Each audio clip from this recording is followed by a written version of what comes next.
wonko wale Madina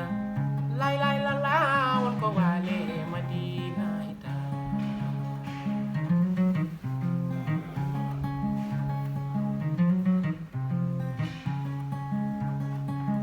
taraye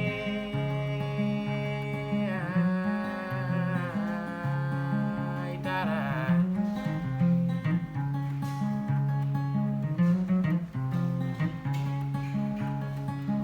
kodata maise liman sire Samba Demba li Mokhtar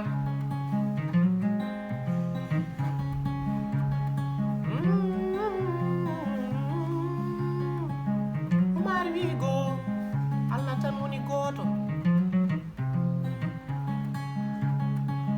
ɗiɗi tagoji fof ko ɗiɗi tagayi duniya hanki hande jango ɗo no wi tati fulnage hirnage rewoy worgo ɗo no wi nayi julen waktuji men joyi dewen Allahu jomam bajo galo dokko mo haɓata alhamdulillahi mi yetti jomam nde waɗi me leñol pula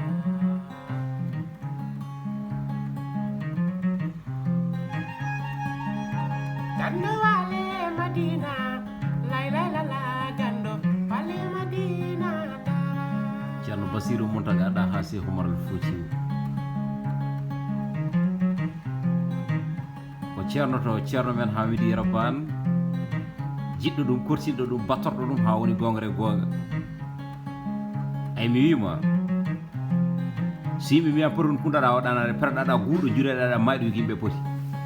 ujunaji temedere nogas nene annabi ƴew nela hen ko temetere sappo e tato ɓe mbi ko temetere sappo e nayo kono ko are alqur'ana ko ala luural ko nogas joyo e nder ɓeɗon nogas jo woni joyi wiremen urul azmi jomiraɓe pellital hol ɓurɗo e mabɓe Mouhamadou Rasulullahi sallallahu alaihi wasallam eɗen jiiɗi ko gonga ken ɓiɓɓima ko gonga yumiraɓe men jiiɗima baba ko gonga kono kene poti windaka jangaka jokku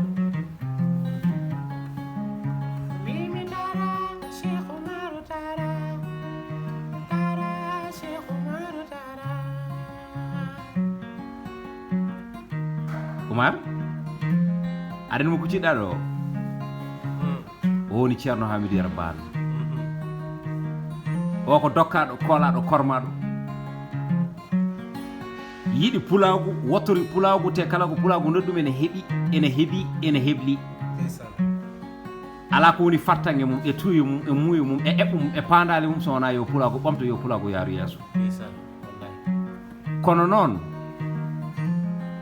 kala tagaɗo ma meeɗiɗi hajude kaɗiki mayde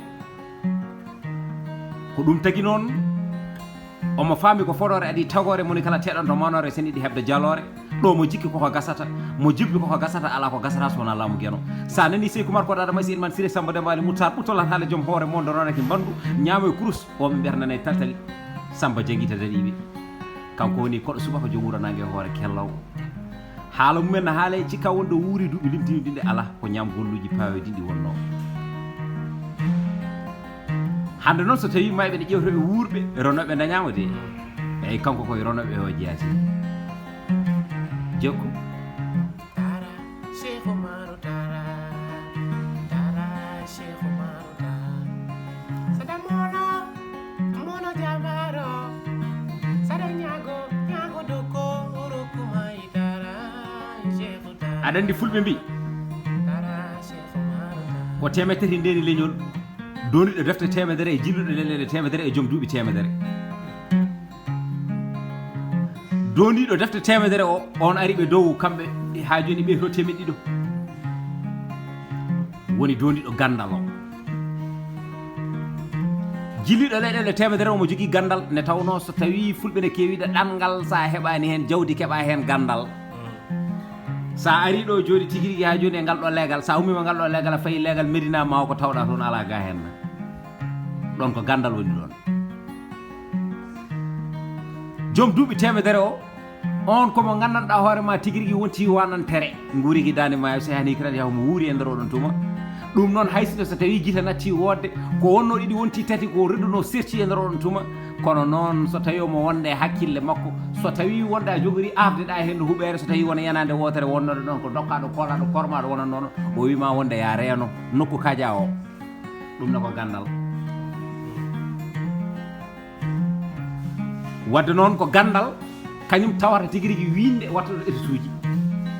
humam bindagal noon so tawi étude uji heewi watta ɗo ko winde ɗaɓɓen gandal ceerno Amidou Ban gande ko gando Allah